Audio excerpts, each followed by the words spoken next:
Hi there. If you're watching this on YouTube, or you're wanting to watch any of my content on my channel, or both for that matter, I would strongly recommend hitting the subscribe button and comment and like on any videos if you may wish, because this is a general audience channel.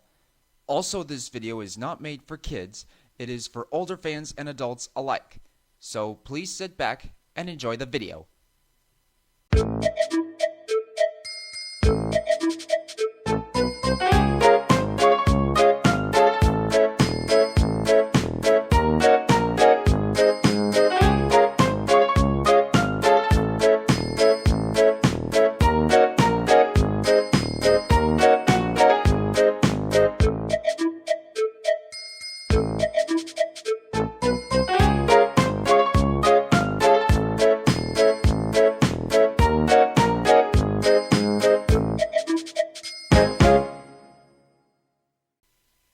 The Monster Under the Shed. Based on the original story by Random House, adapted, edited, and told by July Leonard. It was a dark, blustery evening at Knapford Station a week before Halloween. The Fat Controller had closed the Northwestern Railway early on account of the weather. The engines were waiting for the signal to show clear to return to Titmoth Sheds. "Maybe one of us should tell a story to pass the time," Thomas suggested. The other engines looked pleased with Thomas's idea. Usually Edward would be around to tell a story, but this time he was absent for the time being. "I have the perfect story for tonight," James volunteered with a sly grin. "A long time ago," James began, "there was a brave blue engine who was always eager to help. His name was Benson. One night, Benson was returning to his shed when the station master walked over to him. "Excuse me, Benson," he asked. "Would you go to the end of the tracks to pick up a coach that was left behind?" "Of course," Benson replied, and he set out into the dark, foggy night. But by the time he reached the end of the tracks, the fog was so thick he could hardly see anything. "I'll just have to wait until morning," said Benson to himself, and he settled into an old shed for the night.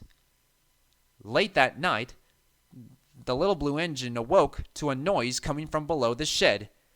Creak! Benson opened his eyes and saw long fingers reaching for him through the floorboards. There was a monster under the shed. Terrified, Benson raced out of the shed with the horrible engine-eating monster chasing him through the fog. Then what happened?" Percy asked timidly. "That's where the story ends," said James. "No one ever heard from that little blue engine again." "What about the monster?" Percy whispered. "Don't be silly, little Percy," Gordon said with a chuckle. "It's just a story." "Benson?" asked Duck. "Who's he?" "He was the original pilot shunting engine at Barrow and Furnace in the mainland until Caden arrived on the scene," Henry replied. "Last time I heard about him was that I was with Caden and Ruth at the very same station." Presently, the signal gave the all clear, and the engines puffed back to the sheds. "What if the story was true?" Percy asked Thomas on their way to the sheds. "What if the engine-eating monster is out there somewhere right now?" "Stop being such a scaredy cat, Percy," Thomas answered. "There are no such things as monsters." Later that night, after they had settled in for the night, the engines were startled by a terrible racket coming from Percy's berth. "Gordon! Thomas! Help! There's a monster in my shed!" wailed Percy. Suddenly, James appeared, roaring with laughter.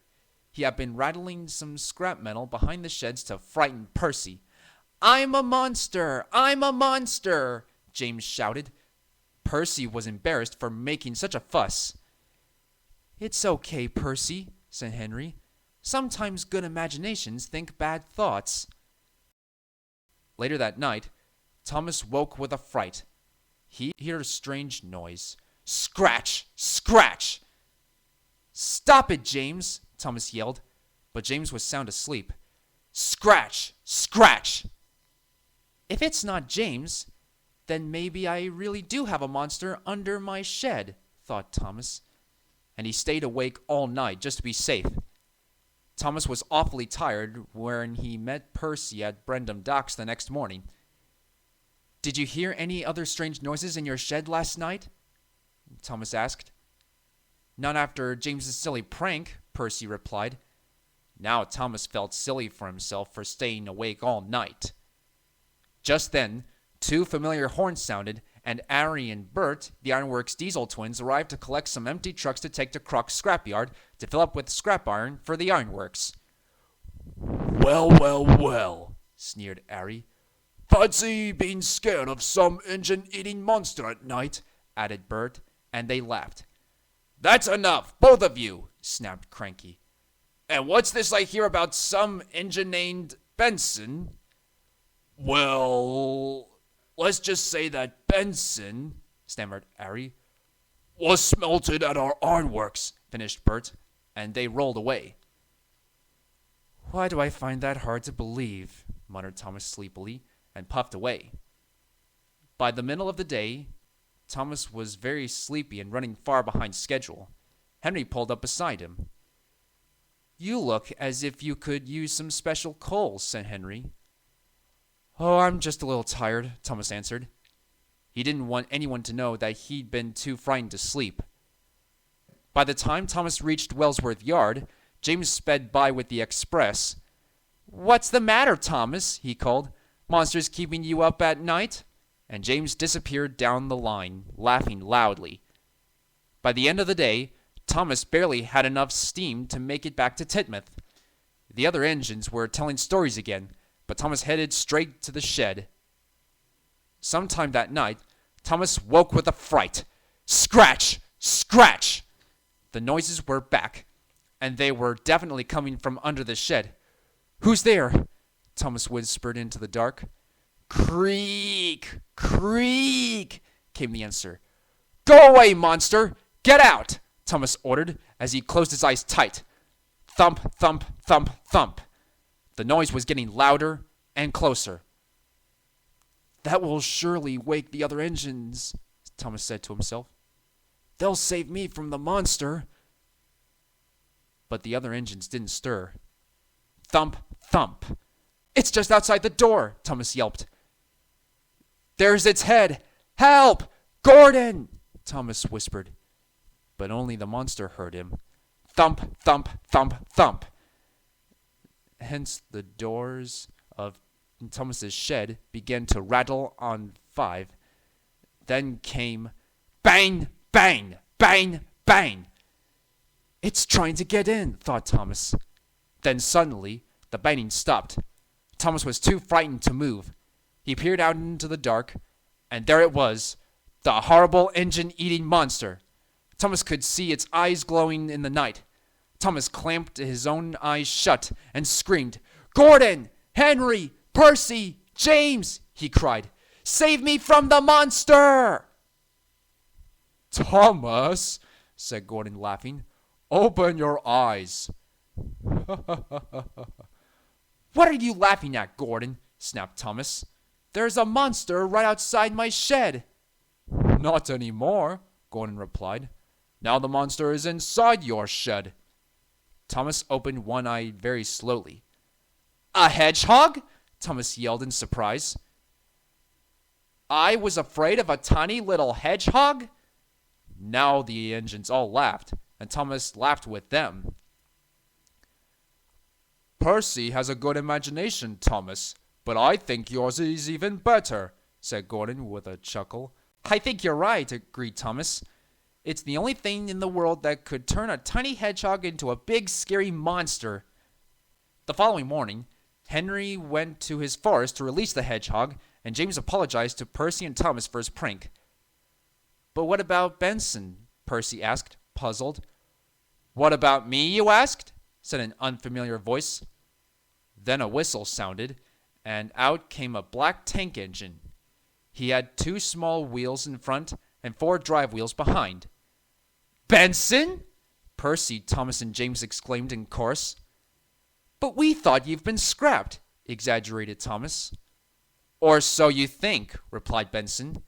"If I can recall about some shed correctly, back in the 1930s when I was green with a number 13, I wasn't painted blue or chased out by some engine-eating monster." The shed from James's description was actually used to store a coach that I salvaged before it collapsed. He finished, trailing off. "Then how come you're painted black?" James asked, still confused. "Because I was sold to the other railway when Caden, the Class 02 diesel, took over as the pilot engine at Barrow," came the reply. "And now I run a heritage railway in the mainland," he finished. The 3 engines glanced at each other from side to side. "So Aryan Bird didn't scrap you?" Thomas pondered. "No, they didn't," Benson replied. Just then, the fat controller walked by and heard everything. "I shall have a word with the ironworks manager about it," he said sternly, and strolled away. Later on that day, Aryan Bird were reprimanded for their teasing and lies, and things quieted down afterwards. As for Benson, well, he went back to his heritage line in the mainland, as he preferred the peace and quiet there, but he would visit the island of Sodor from time to time, every now and then.